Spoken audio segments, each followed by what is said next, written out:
जो अगर कोई पार्टी या कोई नेता विपक्ष में है तो वो घोषणा नहीं करते हैं, या तो वो उनके घोषणा पत्र का एजेंडा में होता है, उसमें भी चुनाव सामने है। देखिए, उन लोगों को मौका मिला था, उनकी पार्टी को, तो क्या किया कि उस समय की गिनती गिना है कि कौन सा काम किए, कौन सा रोजगार दिए थे, उस समय क्या रोजगार चल रहा था। उस समय 15 वर्ष बिहार के लोगों ने उन लोगों को सत्ता सौंपी, उनके पार्टी को, कांग्रेस को, तो क्या रोजगार चल रहा था, अपहरण का उद्योग चल रहा था। तो जब वो रोजगार के क्षेत्र में आगे उन्होंने बढ़ाया या नौकरी के क्षेत्र में आगे बढ़ाया, तो उनको बोलना चाहिए ना कि भाई नौकरी तो दिया लेकिन हम इंडस्ट्री नहीं लगा पाए और काम हम नहीं, ये बोलना चाहिए। काहे नहीं बोलते हैं। नमस्कार, मैं हूं शालिनी सिंह और आप देख रहे हैं दर्श न्यूज। बिहार विधानसभा चुनाव को लेकर सभी राजनीतिक दल अब पूरे एक्शन मोड में आ चुकी है। हर पार्टी अपने अपने एजेंडे के साथ मैदान में उतर चुकी है। इसी बीच विपक्ष लगातार सत्ता पक्ष पर आरोप लगा रहा है कि वह उनके विकास के फॉर्मूले की नकल कर रही है। अब इस आरोप का सत्ताधारी दल जेडीयू ने करारा जवाब दे दिया है। विजय चौधरी, श्रवण कुमार और लेसी सिंह जैसे वरिष्ठ मंत्रियों ने तेजस्वी यादव पर पलटवार करते हुए कहा कि जिनके पास खुद कोई ठोस एजेंडा नहीं है वो दूसरों को कॉपी कैट कह रहे हैं। विजय चौधरी ने कहा कि हमारा काम और नीतियां जमीन पर दिखती है, ना कि सिर्फ कागज पर। वहीं लेसी सिंह ने तेजस्वी यादव पर तंज कसते हुए कहा कि जिन्होंने 17 महीनों तक कुछ नहीं किया, अब वही हमें सीख दे रहे हैं। तो श्रवण कुमार भी क्यों पीछे रहे। उन्होंने भी कह दिया कि नीतीश कुमार के मॉडल को ना सिर्फ बिहार बल्कि देश भर में सराहा गया है। आइए आपको एक एक कर इन तीनों नेताओं ने क्या कुछ कहा सुनाते हैं। सरकार करती है कि विपक्ष करती है? घोषणा तो जो दल या जो सरकार सत्ता में होती है वही करती है ना। और उससे भी बड़ी बात है जो अगर कोई पार्टी या कोई नेता विपक्ष में है तो वो घोषणा नहीं करते हैं, या तो वो उनके घोषणा पत्र का एजेंडा में होता है, उसमें भी चुनाव सामने है, या फिर वो सरकार से मांग करते हैं कि ये काम होना चाहिए। दो ही चीज होती है ना।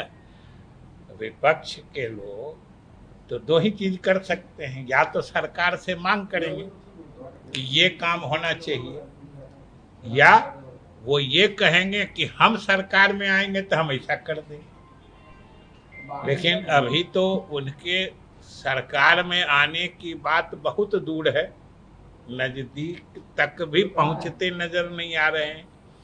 और अगर इस बीच में कोई चीज वो कह रहे थे, और सवाल है कि कोई मांग, किसी का कॉपीराइट तो होता नहीं है।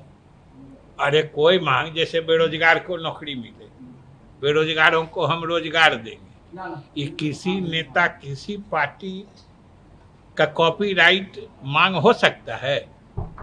ये तो सब दिन से मांग होते आई है, आगे भी होते रहेगी। जितने बेरोजगार हैं उनको हम रोजगार देंगे। तो सबसे पहले ये गलत सोच है कि किसी मांग या किसी चीज को अपना कॉपीराइट या पेटेंट अधिकार समझ लेना, नंबर 1। नंबर 2 कि कोई मांग होती है तो दो नियत से होती है। एक होती है किसी का भला करने के लिए, जैसे अगर आप किसी खास वर्ग, शिक्षक हो, कर्मचारी हो या कोई हो, अगर आप उनके लिए कोई चीज की मांग कर रहे हैं, माने उनका भला करना चाह रहे हैं, एक इस नियत से मांग होती है जो आप किसी की भलाई के लिए कोई मांग कर रहे हैं।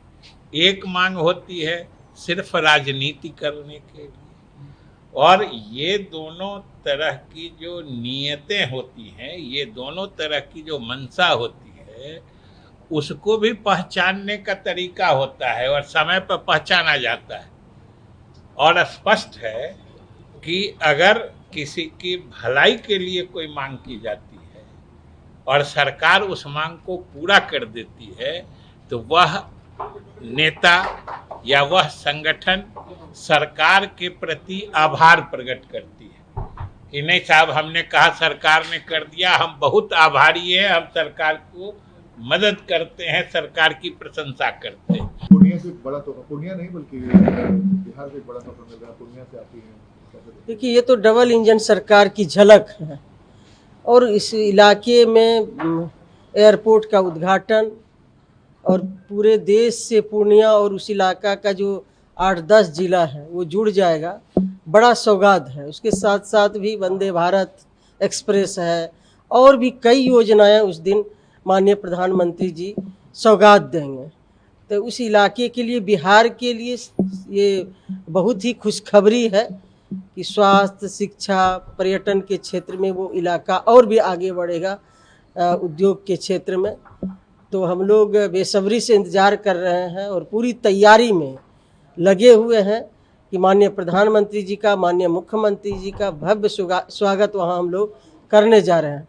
और बहुत बड़ी संख्या में लोग भी पहुँचेंगे माननीय प्रधानमंत्री जी को, माननीय मुख्यमंत्री जी को सुनने के लिए, क्योंकि वो सीमावर्ती एरिया है। नेपाल, बांग्लादेश, पश्चिम बंगाल, झारखंड, ये सटा हुआ इलाका है और कई ज़िलों को इससे हवाई सेवा शुरू होने से कई ज़िलों को, कई राज्य को, दूसरे देश नेपाल से भी लोग आते हैं।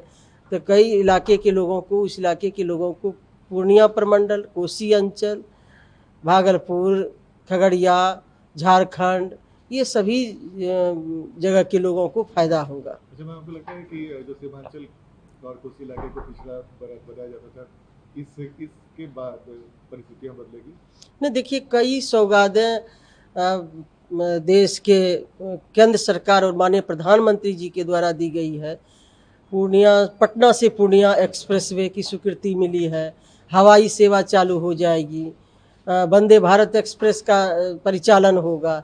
इसके साथ साथ और भी कई सौगातें उस दिन देंगे और माननीय मुख्यमंत्री जी ने उस इलाके को सींचा है, विकास की पटरी पर लाया है। 2005 से पहले जो पूर्णिया प्रमंडल का इलाका था, कोसी अंचल का इलाका था, वो काफ़ी विकास से दूर था और जिनकी भी सरकार रही हो, उस दोनों ही प्रमंडल की उपेक्षा, घोर उपेक्षा हुई थी। लेकिन हमारी सरकार बिहार में बनने के बाद 2005 से लगातार वो इलाका में विकास की एक लंबी लकीर खींची गई है। हर क्षेत्र में, मेडिकल हो या तकनीकी शिक्षा हो, हर क्षेत्र में उस इलाका में काम हुआ है। अब वो इलाका पहले वाला इलाका नहीं है, अब पिछड़ा नहीं है, अब आगे चल रहा है वो इलाका। लेकिन आप लोग बात करते हैं विकास की, विकास हुआ, लेकिन विपक्ष लगाते हैं तेजस्वी यादव लगातार हमलावर है। आज भी उन्होंने ट्वीट किया और कह रहे हैं कि बिहार में कोई रोजगार नहीं है, फैक्ट्री तक नहीं बैठा, टॉप 10 में बिहार में, पूरे देश में टॉप 10 में बिहार भी नहीं है, फैक्ट्री न रोजगार, कुछ नहीं है। देखिए, उन लोगों को मौका मिला था, उनकी पार्टी को, तो क्या किया कि उस समय की गिनती गिना है कि कौन सा काम किए, कौन सा रोजगार दिए थे उस समय, क्या रोजगार चल रहा था उस समय। 15 वर्ष बिहार के लोगों ने उन लोगों को सत्ता सौंपी, उनके पार्टी को, कांग्रेस को, तो क्या रोजगार चल रहा था? अपहरण का उद्योग चल रहा था या काम हो रहा है? विकास का डंका बज रहा है, हर लोगों का काम हो रहा है, हर वर्ग का काम हो रहा है, युवा हो, आधी आबादी हो, किसान हो, सबके लिए काम कर रहे हैं। तो उन लोगों के पास कोई मुद्दा नहीं है, मुद्दा विहीन है। जब उनको सत्ता मिली तो उन लोगों ने क्या काम किए उसका हिसाब देना चाहिए। हमारे पास तो इतनी लंबी फहरिस्त है, 1-2 दिन लगेगा हम लोगों को विकास की चर्चा करने में। राष्ट्रपति के उम्मीदवार, उपराष्ट्रपति के उम्मीदवार में जो एनडीए के प्रत्याशी हैं, उनका जीत सुनिश्चित है। एनडीए के पूरे देश के सभी नेता का समर्थन है, सहयोग है, अच्छे आदमी हैं, उनका चुनाव में विजय होना तय माना जा रहा है। तेजस्वी यादव ने ट्वीट किया, कहा है कि बिहार में 20 सालों से एनडीए की सरकार है, लेकिन अभी तक एक भी फैक्ट्री रोजगार और टॉप बिहार देश में टॉप 10 में भी नहीं है बिहार। नहीं, वो तो जब जैसा तब तैसा बात बोलते रहते हैं। वो कहते थे कि रोजगार के क्षेत्र में हमने बिहार को आगे बढ़ाया, तो जब वो रोजगार के क्षेत्र में आगे उन्होंने बढ़ाया या नौकरी के क्षेत्र में आगे बढ़ाया, तो उनको बोलना चाहिए ना कि भाई नौकरी तो दिया, लेकिन हम इंडस्ट्री नहीं लगा पाए और काम हम नहीं, ये बोलना चाहिए, काहे नहीं बोलते हैं। बिहार हर क्षेत्र में आगे बढ़ रहा है और जिन क्षेत्रों में कमी है उन क्षेत्रों में भी मुख्यमंत्री जी का ध्यान है और उसकी समीक्षा करके उन क्षेत्रों को भी आगे बढ़ाने की दिशा में पहल कर रहे हैं। प्रशांत किशोर वो बोले हैं कि जदयू है आने वाले चुनाव में 25 सीट से ज़्यादा नहीं जीतेगी, अगर जीत जाती है तो हम राजनीतिक से सेनावृत्ति ले लेंगे। जब नीतीश कुमार जी के बारे में और हमारी पार्टी के बारे में बिहार के और देश के अनेक नेता कुछ न कुछ बात कहते हैं, उसके जस्ट विपरीत फैसला बिहार की जनता लेती है और ये जनता के हाथ में है कि किनको राजा का गद्दी सौंपेंगे, किनको विपक्ष में बैठाएंगे, किनको सड़क पर धूल चटाएंगे, ये बिहार की जनता तय करती है। और बिहार की जनता को जो कमिटमेंट है उसको हम लोग, हमारे नेता आदरणीय नीतीश कुमार जी ने एक एक करके पूरा किया है। अगर इस तरह के भविष्यवाणी करने वाले नेता देश में दुनिया में हो जाए तो मैं समझता हूँ कि सारी पॉलिटिकल पार्टियों का अस्तित्व खत्म हो जाएगा। इनके भविष्यवाणी से जनता दल यूनाइटेड चलने वाली नहीं है।